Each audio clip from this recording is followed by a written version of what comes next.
Shalom teman-teman dan Bapak Ibu, bertemu kembali pada sesi ini dan salam sejahtera bagi kita semuanya. Om Swastiastu, Namo Buddhaya, salam kebajikan, dan mari bersama-sama kembali melihat beberapa informasi terbaru mengenai situasi yang sedang berlangsung antara Israel versus Hamas, dan ini sudah 6 pekan ya Bapak Ibu semuanya. Oleh karena itu, mari kita lihat beberapa informasi terbarunya. Di antaranya adalah mengenai Jokowi kasih 4 tuntutan soal perang Israel di Gaza. Jadi ini hari ini Bapak Ibu ya teman-teman semuanya, beberapa jam yang lalu lebih lanjut diuraikan bahwa Presiden Jokowi menghadiri rapat darurat Organisasi Kerjasama Islam atau yang disingkat OKI di Arab Saudi. Lalu lebih lanjut dijelaskan bahwa dalam kesempatan tersebut ya, Presiden Jokowi memberikan 4 tuntutan terkait dengan agresi militer yang dilancarkan Israel di jalur Gaza Palestina. Nah, ini dia Bapak Ibu. Pertama di sini dijelaskan bahwa Jokowi menuntut adanya gencatan senjata secepatnya dari Israel. Nah, Bapak Ibu semuanya, sebenarnya kalau kita bicara mengenai gencatan senjata ya, beberapa waktu yang lalu ya, ini sekitar 1 minggu lebih yang lalu kawan-kawannya Bapak Ibu semua, pihak dari Israel secara jelas ya, mereka tidak mau ataupun menolak dilakukannya gencatan senjata terhadap Hamas, karena bagi mereka ya, sebagaimana yang sudah disampaikan oleh Netanyahu, bahwa itu sama saja dalam tanda kutip menyerah kepada Hamas, dan karena itu mereka tetap pada pernyataan awal pihak Israel bahwa mereka bakalan ya membumi hanguskan Hamas. Tetapi di sini Pak Jokowi kembali menyampaikan untuk segera dilaksanakannya gencatan senjata. Lalu kemudian Bapak Ibu lebih lanjut dijelaskan bahwa Israel telah menggunakan narasi self defense katanya belakangan ini untuk ya membunuh rakyat sipil ya. Ini dia Bapak Ibu ya, ini kolektif punishment ya, hukuman kolektif, dan kita semua harus mencari jalan agar Israel segera lakukan gencatan senjata. Nah, ini dia Bapak Ibu, ini adalah pesan dari Pak Jokowi. Lalu kemudian yang kedua adalah Jokowi meminta bantuan kemanusiaan ke Palestina harus dipercepat dan diperluas ya. Jokowi juga mengatakan bahwa Indonesia terus mengirimkan bantuan kemanusiaan ke Palestina dan akan ditambah lagi. Nah, ini dia Bapak Ibu, kalau tidak salah ya beberapa hari yang lalu sekian ini Bapak Ibu, sekian ton ya, itu 51 ton atau berapa Bapak Ibu ya. Lalu kemudian juga ada donasi ada segala macamnya ya. Lalu kemudian di sini jelaskan bahwa ia berharap negara-negara OKI bisa mengusulkan mekanisme bantuan yang berkelanjutan. Oke teman-teman. Nah Bapak Ibu semua, kalau kita bicara mengenai bantuan ini, memang beberapa hari yang lalu ya, ada satu informasi yang saya lihat yang membahas mengenai bahwa untuk bantuan ini bisa masuk ke Gaza ataupun ke Palestina ya, terutama di kota Gaza, memang Bapak Ibu semua itu berada di bawah pengawasan Israel ya. Makanya saya kemarin Bapak Ibu ya, bahkan Israel ini karena mereka sangat bertekad sekali tidak mau ataupun tidak mengizinkan untuk bahan bakar masuk ke kota Gaza, karena ternyata ini Bapak Ibu diantisipasi oleh pihak Israel, karena katanya pihak dari Hamas mengambil bahan bakar itu ya Bapak Ibu. Itu yang kemarin juga disampaikan oleh warga Israel ya. Bapak Ibu bisa memperhatikan di video kita sebelumnya, ada warga Israel yang menjelaskan bahwa mengapa Israel melarang masuknya bahan bakar ke kota Gaza, karena ya Hamas ini katanya menurut mereka itu mengambil bahan-bahan bakar yang ada di fasilitas publik ini, salah satunya di rumah sakit ya, untuk menunjang aktivitas masuknya udara ke terowongannya Hamas yang berada di bawah tanah. Karena begini Bapak Ibu, ternyata ya terowongan Hamas ini, berdasarkan penjelasan dari warga Israel kemarin yang kita lihat itu, adalah sekian puluh meter ke bawah tanah Bapak Ibu. Jadi karena itu adalah sekian puluh meter ke bawah tanah, maka tentu sangat membutuhkan udara. Dan udara ini kan tidak serta-merta masuk secara otomatis ke bawah sana. Ini kan mesti menggunakan teknologi ataupun alat-alat tertentu yang membutuhkan bahan bakar ya, untuk bisa menyala, untuk bisa hidup ya, sehingga kemudian bisa membawa udara ke dalam terowongannya Hamas yang berada di bawah tanah itu Bapak Ibu. Nah, ini yang kemudian diantisipasi oleh pihak Israel. Dan Bapak Ibu semua, menurutnya ya, dalam ulasan yang disampaikan oleh warga Israel ini, mengapa kemudian ini menjadi sangat penting sekali dan merupakan bagian dari upaya Israel ya untuk semakin memperlemah pihak Hamas. Karenanya begini kawan-kawannya, kalau kemudian bahan bakar tidak ada ya, tentu Hamas akan sangat kesulitan di bawah terowongan karena udara tidak masuk. Dan kalau udara tidak masuk ya, tentu ini akan berakibat pada berhentinya kaum Hamas yang ada di bawah terowongan katanya untuk bernafas ya. Jadi itu yang kemudian diantisipasi oleh pihak Israel kawan-kawannya ataupun Bapak Ibu semua. Ya, lalu kemudian di sini jelaskan yang ketiga adalah Jokowi meminta OKI mengerahkan semua kekuatan katanya untuk menuntut pertanggungan jawab Israel terhadap kejahatan yang dilakukan katanya di Palestina. Itu dia Bapak Ibu ya. Di sini ya, ini sudah 3 poin teman-teman Bapak Ibu semua, yang belum ada ya sorotan dari Pak Jokowi mengenai serangan serangan Hamas ya. Ini selalu berorientasinya pada Israel teman-teman ya. Lalu kemudian lebih lanjut lagi pada poin keempatnya dikatakan bahwa Jokowi juga mendesak agar Oki melakukan perundingan damai sehingga terjadi solusi bagi kedua belah pihak ya.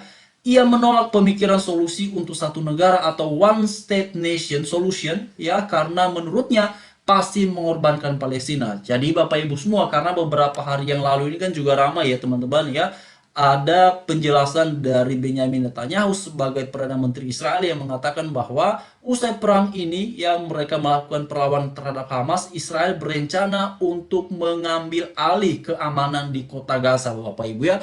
Dan hal itu menurut mereka dilakukan sebagai upaya dari mengantisipasi serangan-serangan Hamas di kemudian hari yang bisa saja menjadi sesuatu yang mengagetkan bagi Israel dalam skala yang tidak bisa mereka prediksi. Jadi untuk mengantisipasi itu katanya adalah mereka mau mengambil alih keamanan di kota Gaza. Nah itu dia Bapak Ibu ya. Nah tetapi begini teman-teman semua, dalam 4 poin yang disampaikan oleh Pak Jokowi tadi, pertama beliau berbicara mengenai gencatan senjata, lalu kemudian beliau berbicara mengenai bantuan kemanusiaan, lalu kemudian beliau juga berbicara mengenai persatuan negara-negara Islam ya, untuk menuntut pertanggungjawaban ya. Jadi Pak Jokowi minta pertanggungjawaban ya kepada Israel. Lalu yang kemudian adalah untuk mengupayakan perundingan damai. Jadi ini ada 4 poin Bapak Ibu yang disampaikan oleh Pak Jokowi. Dan teman-teman semua ya, dalam 4 poin yang disampaikan oleh beliau juga termasuk ya kecaman terhadap Israel teman-teman ya. Beberapa hari yang lalu bahkan dalam poin ini juga Pak Jokowi nampak memang secara jelas ya posisinya beliau, dan teman-teman tidak ada uraian ataupun pembahasan mengenai bagaimana sikap Pak Jokowi sendiri mengenai eksistensi Hamas yang juga beberapa waktu yang lalu bahkan sampai hari ini masih saling serang dengan Israel ya. Kalau bukan Israel yang menyerang, Hamas yang menyerang dan sebaliknya. Tetapi situasi yang sedang berlangsung hari ini tak bisa kita pungkiri kawan-kawan, teman-teman semua, ini bermula dari serangan Hamas pada tanggal 7 Oktober 1 bulan lebih yang lalu. Ya, jadi Bapak Ibu semua, dalam ulasan Pak Jokowi ini memang tidak ada ya sorotan mengenai pihak Hamas. Nah, ini beliau hanya menyoroti mengenai Israel dan juga warga yang ada di Gaza ya, warga Palestina yang ada di Gaza. Nah, itu dia Bapak. Jadi memang ada satu bagian yang tidak dibahas ya dalam penjelasan Pak Jokowi ya, sebagaimana sudah kita lihat sama-sama tadi. Dan bagaimana menurut kawan-kawan ataupun teman-teman semuanya mengenai hal ini ya, apakah nantinya itu bisa terwujud? Tetapi kalau kita bicara mengenai gencatan senjata yang diusulkan oleh Pak Jokowi, sebenarnya ini bukan sesuatu yang baru ya, itu sudah disampaikan juga oleh teman-temannya. Kalau nggak salah Rusia ya di sidang PBB beberapa minggu yang lalu. Lalu kemudian pihak dari Israel secara jelas dan tegas tidak mau katanya ya, mereka tidak mau Bapak Ibu dengan alasan seperti yang tadi saya sampaikan ya. Oleh karenanya teman-teman semua, tentu kita prihatin ya, terlepas dari pro kontra atas apa yang sedang terjadi di sana.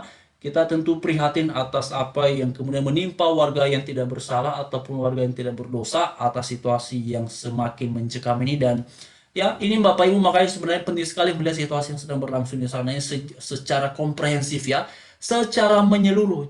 Kita tentu tahu ya satu ungkapan yang mengatakan bahwa tak ada asap kalau tak ada api. Dan situasi yang sedang berlangsung hari ini bermula dari serangan Hamas kepada Israel pada tanggal 7 Oktober yang waktu lalu itu.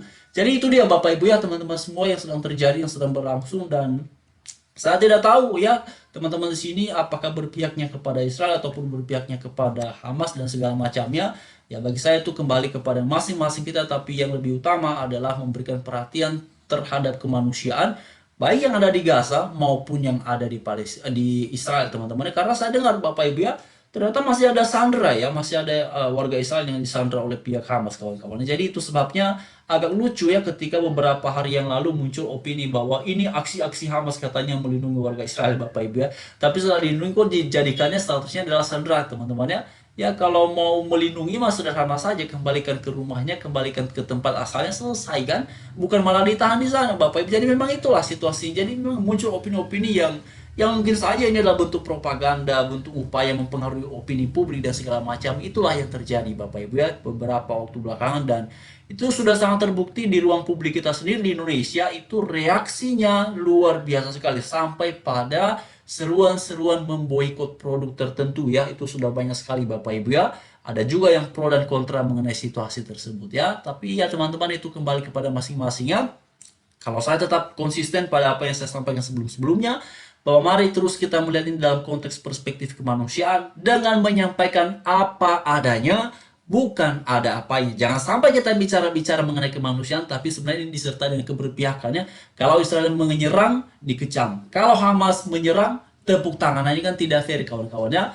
Jadi kalau mau bicara kemanusiaan, ya kalau kita mau jujur sungguh-sungguh, ya bicaralah dalam konteks yang utuh, dalam konteks yang apa adanya, bukan ada apanya. Siapapun yang menyerang, maka sebaiknya kalau dikaji dari perspektif kemanusiaan, ya harusnya kedua-duanya dikecam. Tapi sejauh ini memang yang terjadi adalah kecaman itu seringnya diarahkan kepada pihak Israel. Nah, itulah yang sedang terjadi Bapak Ibu. Dan bagaimana tanggapan ataupun ya pemikiran teman-teman Bapak Ibu semua terkait dengan hal tersebut. Tapi di atas semuanya, mari terus suarakan kebaikan, suarakan kebenaran, dan sampaikan apa yang membangun, apa yang bisa kita jadikan sebagai ya pembelajaran yang konstruktif, pembelajaran yang edukatif, ataupun pembelajaran yang membuat kita bisa lebih tenang, bisa apa namanya terus berupaya merajut ya perdamaian ya dimanapun kita berada. Jadi terima kasih teman-teman, Bapak Ibu semuanya, salam sejahtera, selamat beraktivitas, Tuhan menyertai dan memberkati apa yang Bapak Ibu teman-teman semua mengerjakan. Puji Tuhan.